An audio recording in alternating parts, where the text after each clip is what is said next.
this gospel text, there are so many places a preacher could go, but I'm focusing today on the rhythm of health, wholeness, healing. It's one thing to talk about healing, especially healing as we see it in the Bible. It's another thing to talk about being made whole. And then yet still to talk about the rhythm of wholeness, of health and healing. That's not as familiar.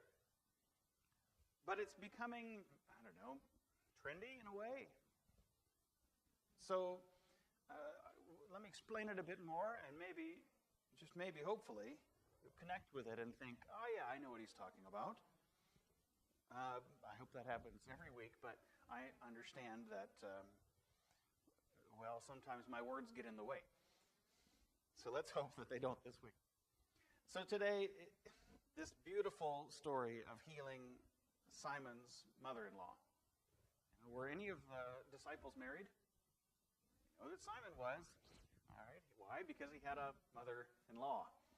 We don't know anything about any of the disciples' spouses or families or anything like that. We know that Simon at least was married or had been at some point.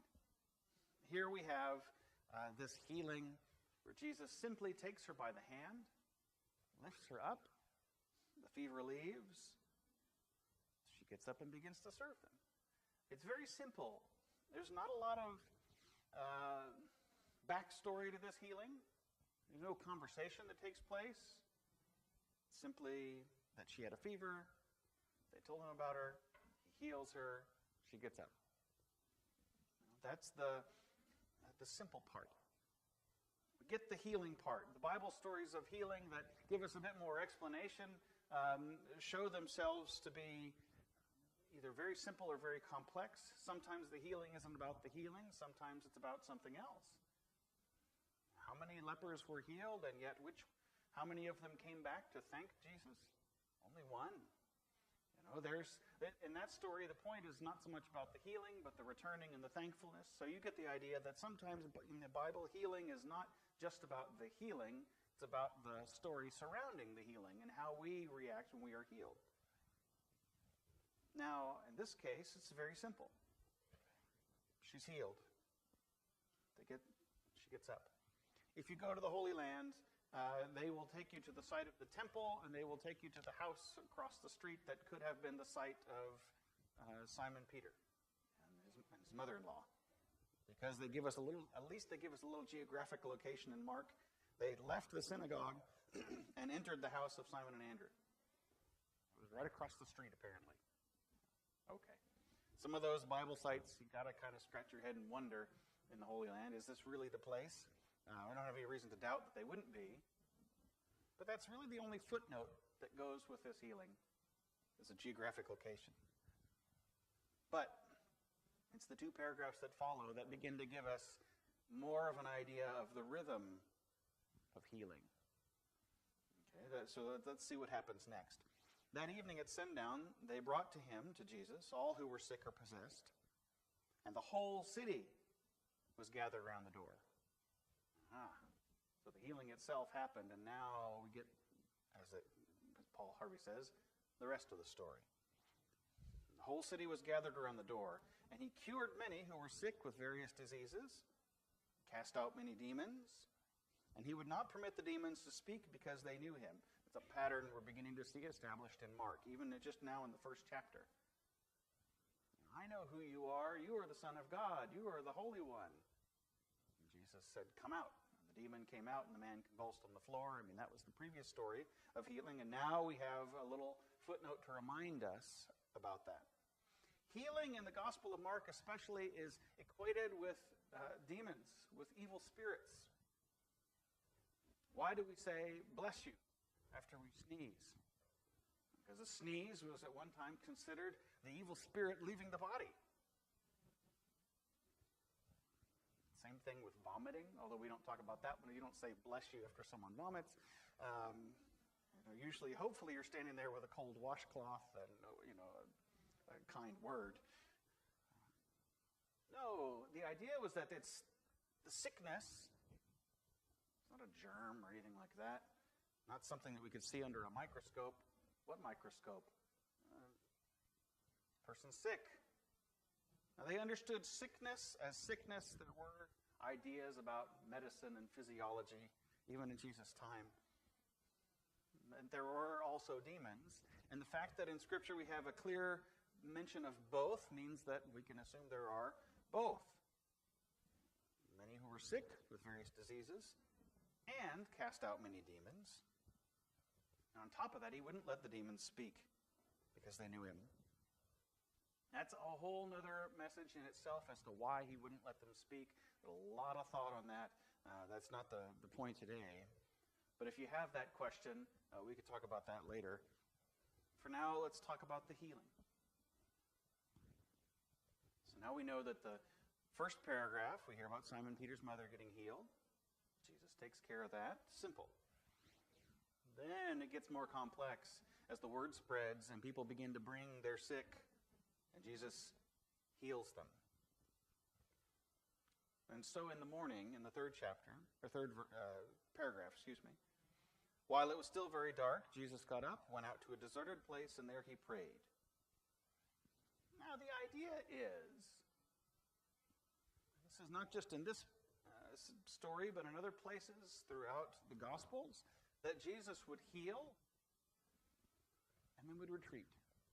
Jesus would preach and teach, and the crowds would press in on him, so he would get in the boat and go across to the other side, and there he would pray.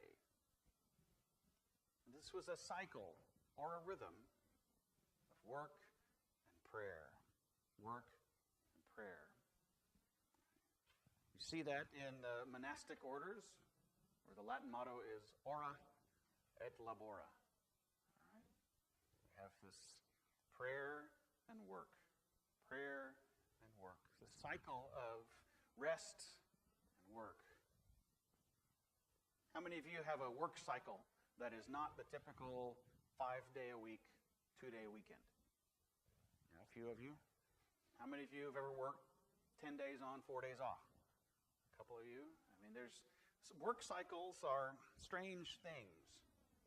There's a lot of contemporary scholarship going on about the idea of reducing the work week from a 5-day work week down to a 4-day and making it the 5th day. So instead of having a 2-day weekend, you'd have a 3-day weekend. What would you do with that 5th day if you had an extra day in the week? What would you do if you only had to work 2 days on, 1 day off, 2 days on, 2 days off? How would you feel about that? What would you do with that day in the middle? Sleep, catch up on bills, do household chores, garden, play with the dog? What would you do? For some, the weekend is just about catching up. Saturday is so filled with activities. If you have a family and kids that are involved in sports during those seasons, what day is game day? Well, anymore it's any day of the week. But it used to be that practice nights were on the weekdays and game days were Saturday. And everybody's out the fields on Saturday, or on the court, or wherever they may be, or on the track. Oh, and then if you're in band, you don't even know. That's even worse. Practice after practice after practice, and then band marching practice on Saturday mornings, and So that really leaves the only real family day that you have to rest is Sunday. And for many folks, they feel like church is work. Why should I go do that when it's my family day? We're going to go do something with the family. That means get out of town. It means go somewhere. Get my head out of not only the office, but my head out of the house. Out into the woods, out into nature. Especially on a day like today, right? Isn't it going to be pretty, I think? What do you do when you have that chance? I will admit, there have been days, more recently as of late, where it gets to be about 3 in the afternoon. My head's been in a book or on the computer. I'm done thinking sermon thoughts, and the sun's shining, and the garden needs a little work. I think, well, I'll come in early the next day. Sometimes you step out of the rhythm of the regular cycle of things into an irregular rhythm. My grandmother worked third shift most of her life. So did my grandfather on the other side. Get up seemingly in the middle of the night and go to work and get back at the crack of dawn. It's rough. It's hard. But it's what you did. And even he found ways to cycle rest, rejuvenation, family, to balance life so that it wasn't all work, it wasn't all play, but it was the balance. So it is with healing. We see it with Jesus. It's an apt comparison to say that after his work was done, he went away to pray. And there he recharged. So Simon and his companions go off hunting for him. Okay, I'm not Jesus, but I can't escape the new parallel, although not that new anymore. Early in the morning, sitting there doing my Bible study, quiet time, and the kids, for whatever reason, even though they were up late the night before, are up much, much earlier than they are, and they come down the stairs, jibber-jabbering, talking. I'm hungry. Well, you know where the food is, get some, you know. That feeling when you're trying to get away and you can't escape. Simon and his companions hunted for him. When they found him, they said to him, "Everyone is searching for you." And he said, "Why, I know. Why do you think I'm out here by myself?" Right? He was a good Jew. Yeah. Everyone who found him, they said, "Everyone is searching for you." And he answered, "Let's go on to the neighboring towns." Not to get away from the crowd that was there for the sake of escape, for the sake of rest and retreat, but the thing that drove Jesus, the message. Let us go on to the neighboring towns so that I may proclaim the message there also. For that is what I came out to do. Something about the messianic secret. We've talked about this before. Jesus says, "Shh, don't tell anyone about the healing." Why? Because it's about the good news.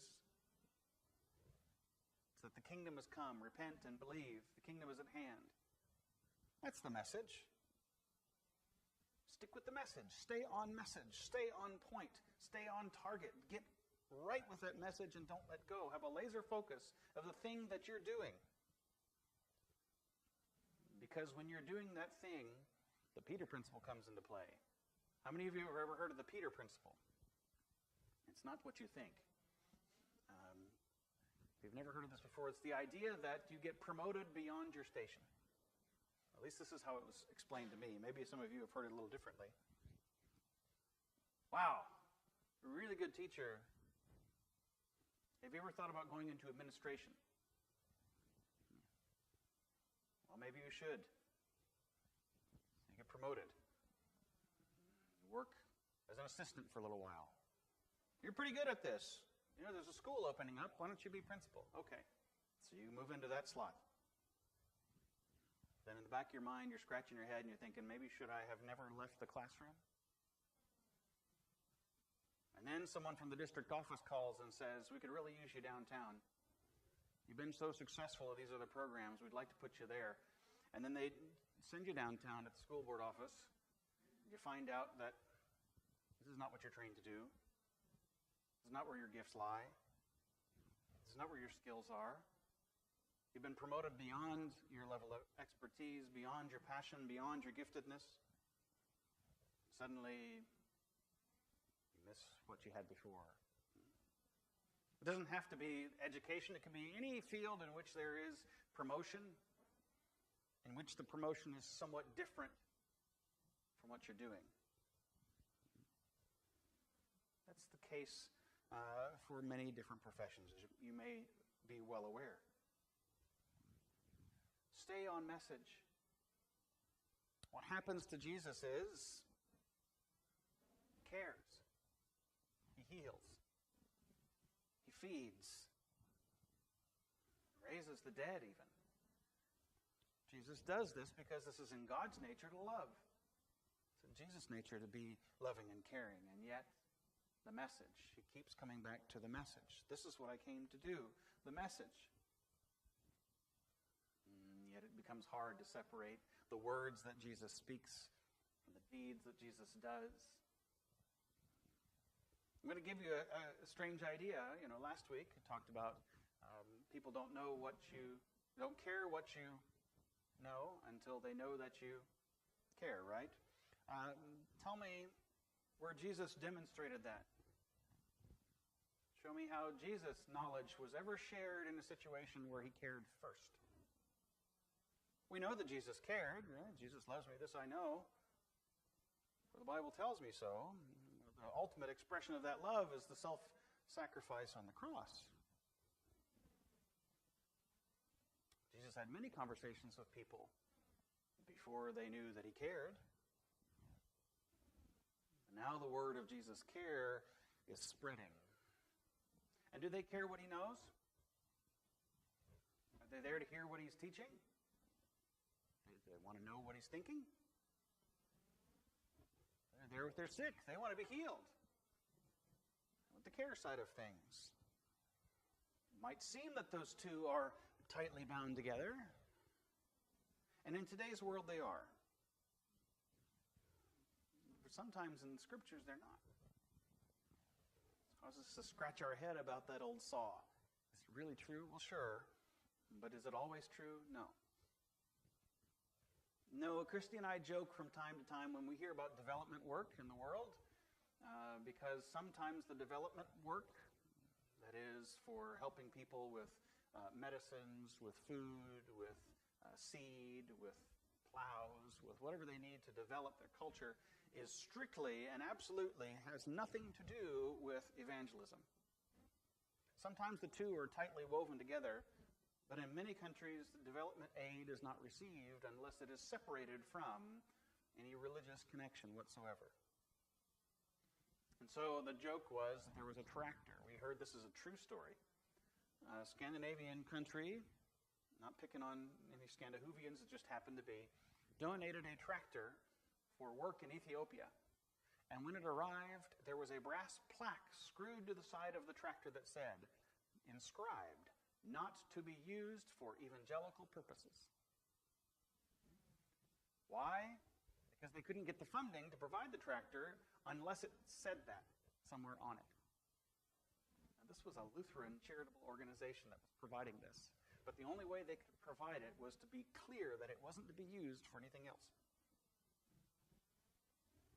There's so many divisions like that in our life. So many folks who care about helping others but don't want to do anything with the church. So many good medical professionals, doctors, nurses, other caregivers who are atheists, care very deeply about the world. Don't give up. You fill in the blank about God. Can we really separate out our life into these sort of categories? Caring, learning, healing, praying? Well, yeah. You can compartmentalize. Some places you're taught to compartmentalize. Right now, I need you to be focused. Right now, you need to stay on task. Right now, you're doing math homework, and you sit at this table until that homework is done. How many of you have ever said that? I don't care if your brother's watching TV in the other room. Nathaniel, turn that down. Your brother's getting distracted. Because you need to be doing this. Focus. Stay on target. Stay on task. And yet, so much of the challenge of separating those things out comes because we haven't got balance. We haven't got balance. We haven't got a rhythm. The rhythm of healing. The rhythm of healing. Jesus would heal, Jesus would retreat. Jesus would teach, Jesus would retreat. It wasn't that it was so well separated out into different compartments in his life. It's that he needed the rest, that he needed to heal, that the two were found to be in balance. You have balance in your life when it comes to matters of faith. Is there an adequate balance? I scratch my head, I think about it. one right now because my head itches, but I scratch my head when I think about it. When I think about balance in terms of exercise and rest.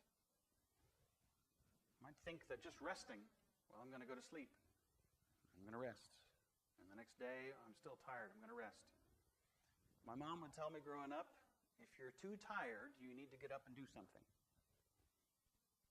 My mom, the Zen master.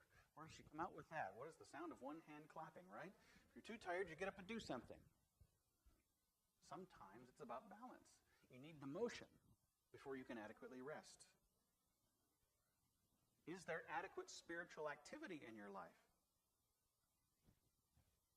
Maybe. If you say, well, I'm not praying enough, then pray some more. Or maybe you say, I don't feel like praying, then pray.